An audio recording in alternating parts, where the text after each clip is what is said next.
Every Friday for the last couple of months, Mike asks me, am I filming the German Rouladen recipe? And this weekend I am. It's a lot easier than you think. It's beautiful braised beef rolls which produce a lovely gravy. And today I'm serving it with red cabbage and apples and also some boiled potatoes. So the recipe comes from an old series actually, produced in 1969, and it's a Time Life series, and there's lots of different books like this of various countries throughout the world, and I've collected them all over the years and I just love them so much. The pictures are magnificent, the stories are great, and the recipes are quite authentic. Wow, that's how they used to make them back in the day. One day when I retire, it's my goal to cook my way through all of those old recipes. But for today, I'm going to cook the rouladen, and this is how it goes. So the first one I'm going to start with today is the braised cabbage, because that one goes into the oven and sometimes it can take a little while to break down, and also it reheats really well and it's really simple to make. So I've taken one rasher of bacon with the rind removed and I place it into a heavy based pot, just a cold one. I haven't even turned it on yet. And by starting the bacon in a cold pan, it helps render it and release all that fat. And once the bacon has released its fat and crisped up, time to add everything else. So into this I add half a red cabbage, and all I did was remove the core, cut it in half again, so quarters, and then just chopped it. 2 Granny Smith apples that I just peeled, removed the core and cut into slices. 1/4 cup of red wine vinegar, which is about 65 mils, 1 tablespoon of sugar, a teaspoon of salt, some cracked black pepper, as much or as little as you please. You can always add more later after you taste it. 1/2 cup of water, 125 mils, and a bay leaf and 2 cloves. And the last ingredient is 1 small onion, finely diced. I'll give that a stir. Now I've preheated the oven to 160 degrees Celsius with a fan, which is 180 conventional. All I do though is cover it and pop it in the oven. There's one last thing I add though when it's cooked. So the cabbage has been in the oven for half an hour. I'm just going to give it a stir. It's got a long way to go yet. I'll put it back in the oven. And I'll check on it at the hour mark in another half an hour. Whew. And it's still got a little while to go. And if you find it's getting a little dry, you can add a little liquid, but there is quite a bit of liquid at the bottom of that, so I don't need to. Cabbage does take quite a while to break down, and you want this nice and soft. So I'll just put it back in the oven for another 30 minutes. And that's why I always do the cabbage first. Now the cabbage has had 1.5 hours. But the last thing I add to that is a tablespoon of jam. Now red currant jelly is the go, but I couldn't get it, so I'm using raspberry jam, which will give it some shine and a little sweetness. Now I'm going to have to put on my glasses and find the bay leaf. Taste it for seasoning and for doneness. You might like this softer, so in that case it goes back in the oven. It's got a lovely strong flavour. I might put another spoonful of jam in there. So I've been thinking about this cabbage. It tastes really good, but I remember when I cooked it last time, Mike said it was still too firm. It should be super soft. So I'm going to put a little more water in it and put it back in the oven.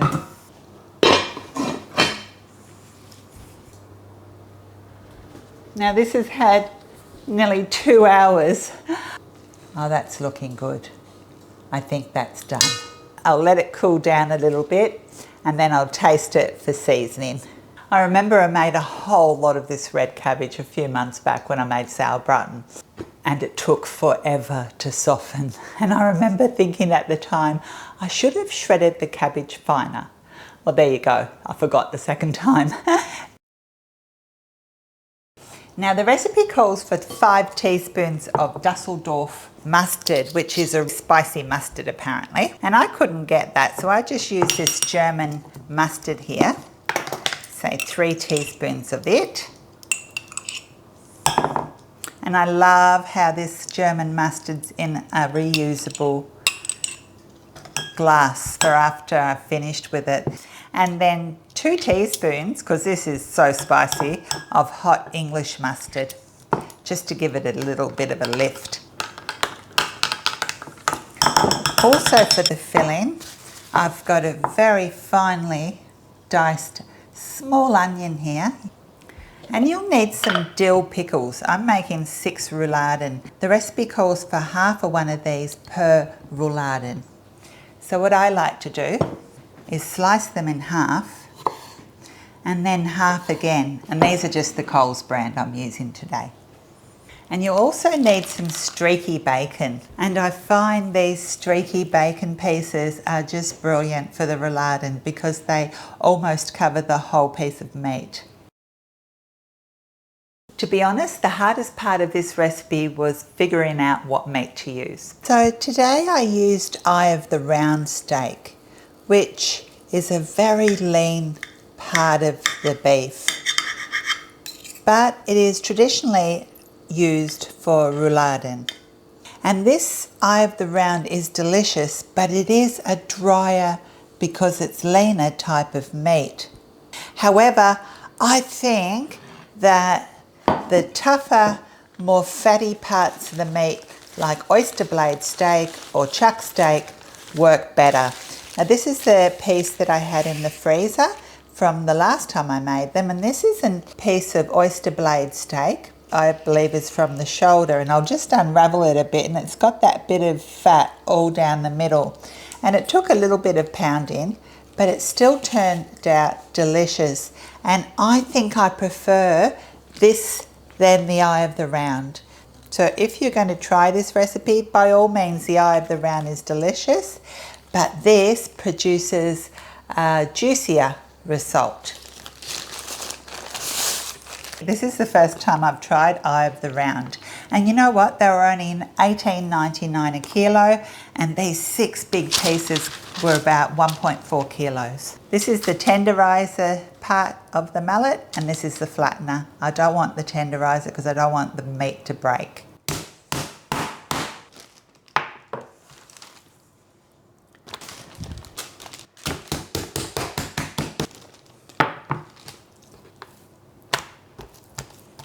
And I want it thin enough so my bacon piece can fit on top.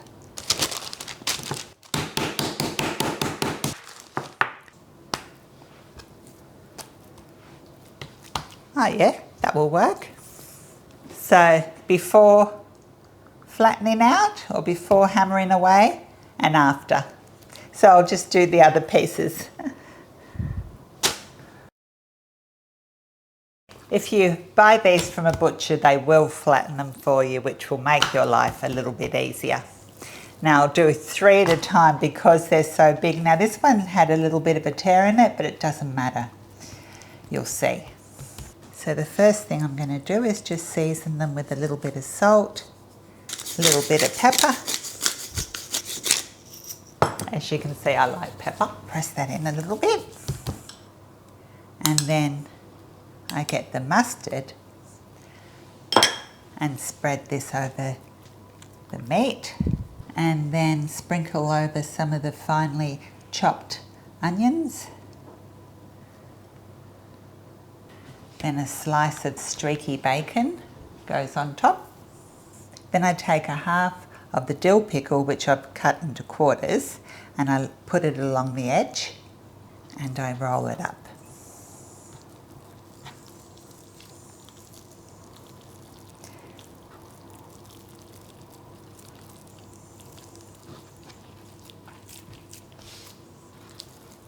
These do shrink when they cook. They look really big right now, but they do shrink.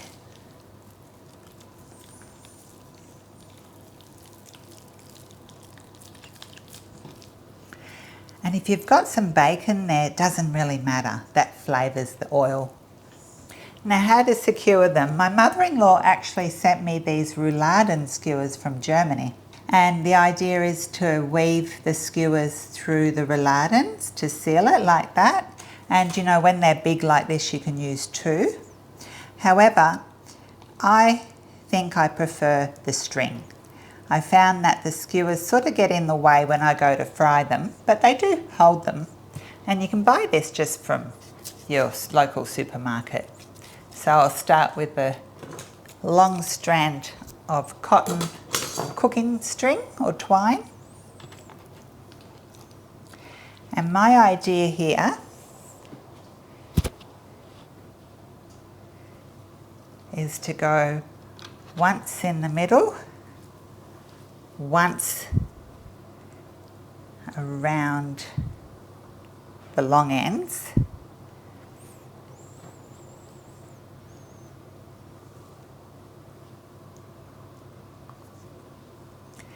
and then around that again, through there.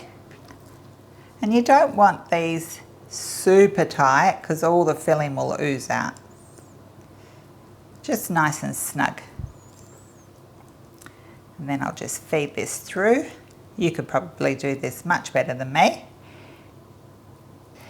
These are a great dish for entertaining because you can actually cook them and make them ahead of time. And dishes like this, I feel like the flavour even gets better the next day. Plus they're special enough to serve entertaining. Now this one's split a little bit, so I'm going to do it twice lengthways and twice around the middle as well. A double knot would be a good idea too.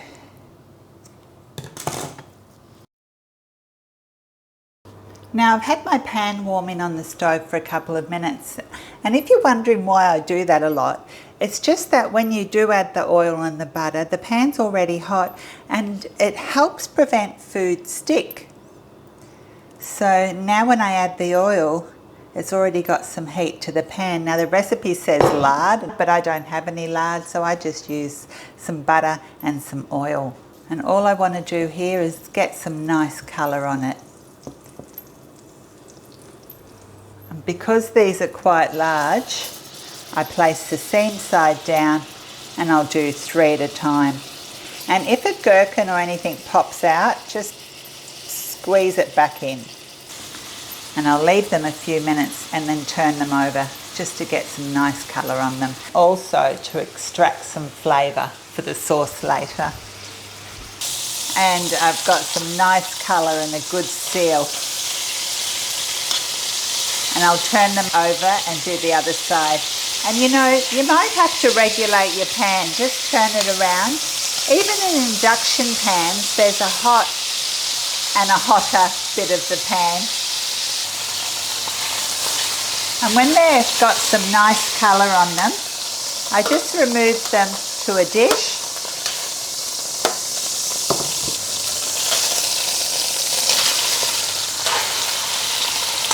And brown my other few.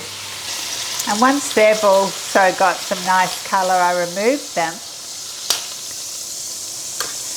And you know, if you're left with a lot of oil or fat, you can remove some of it. But because the meat I'm using isn't fatty at all, I like to keep it, and especially to keep all that fond. And to it, I add 1 small carrot that's been finely diced, 1 large stick of celery that's been finely diced, 1 medium leek that I chopped up only the white and the green part, and then I rinsed it thoroughly to remove any dirt. And using my spoon, I'll just stir this around for a couple of minutes so it picks up all that flavour. The recipe said 450 mils of water, but I'm going to put in 600 mils of water because my pan is much wider. And I found when I used this pan last time it needed a bit more liquid. Then I've just got some parsley stems here and just a little bit of salt. Can always add more at the end. And I'll bring that to a simmer. And once it comes to a simmer or a boil, I add the rouladens. And I'll be able to fit them all in this big pan on a single layer. If you have a deep pot, you'll have to have like 2 layers. Pour in any juice that was left in the pan from the rouladens. And now what I do is put on the lid and I'm going to gently simmer them for about an hour and I'll turn them over halfway. So the rouladen has been simmering away for half an hour and I've been turning it around now and then. And I'm just going to take the lid off and turn them over.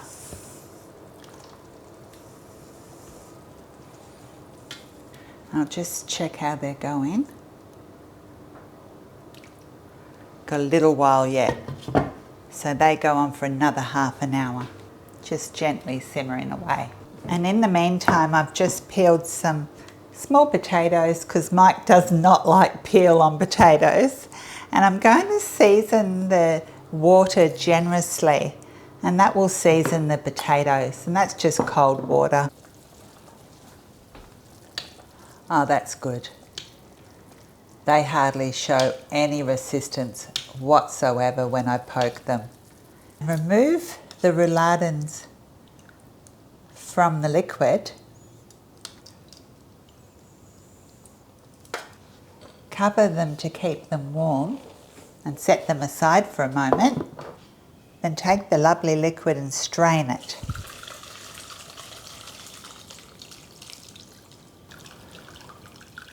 Pushing down on the vegetables just to extract the juice, all those lovely flavours.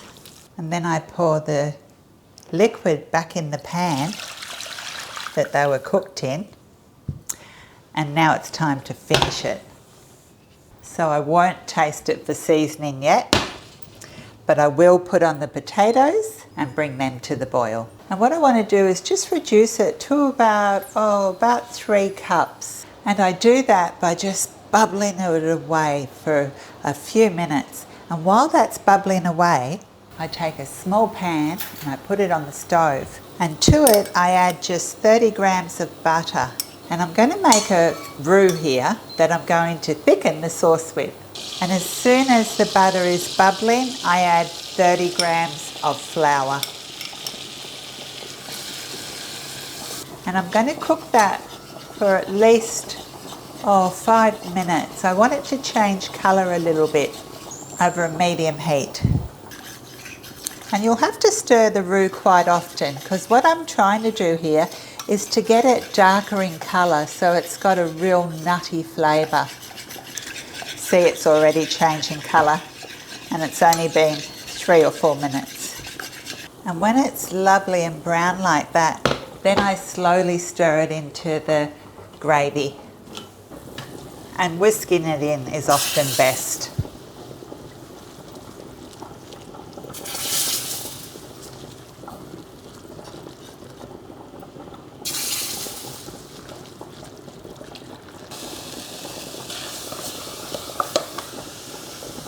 Just to get all it out. And to me, that's not thick enough. So I'm just going to now make a quick cornflour slurry. So I've just mixed a little bit of cornflour with a little cold water, and I'll just put that in a bit at a time. It will thicken almost instantly, which it has. It only needed that little bit more. I think that's looking almost really good. Maybe just a little fraction more. Now the all-important taste test. Oh, that tastes really good. And salty. It doesn't need any more salt. It's from the bacon. So I'm going to add some pepper. Lower the heat way down. It's amazing how much flavour is in that sauce from only water, no beef stock. So now I add the rouladen into the gravy and coat each one around as I add it. Just going to let them simmer for a few minutes in that sauce on a gentle heat so they warm back up. All right, they look nice and warm.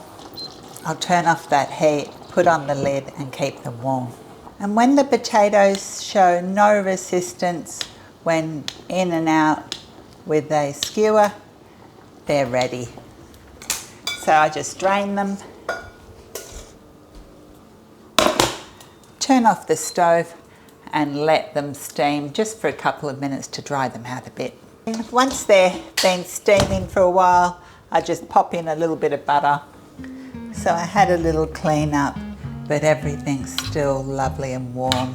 The sauce itself tastes delicious. And I'll try and remove the string on one of them. Or maybe I'll have to cut it a couple of times.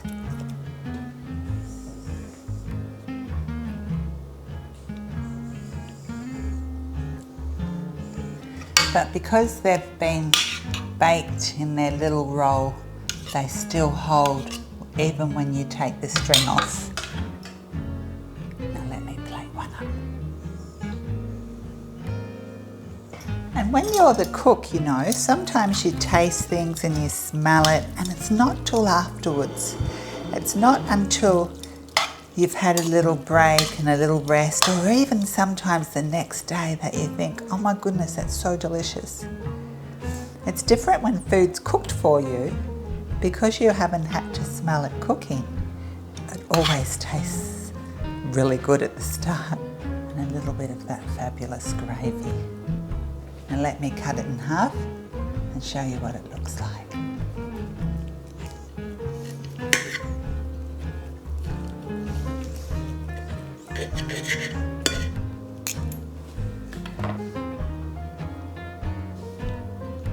There you go. And that is German Rouladen. It is so delicious. It has been so hot today. We've had rain and I think the humidity is around 90%. And the kitchen's really hot because I've had that oven going because of that cabbage. But it was worth it. Mike really enjoyed it. Thanks so much for watching. I hope to see you again soon.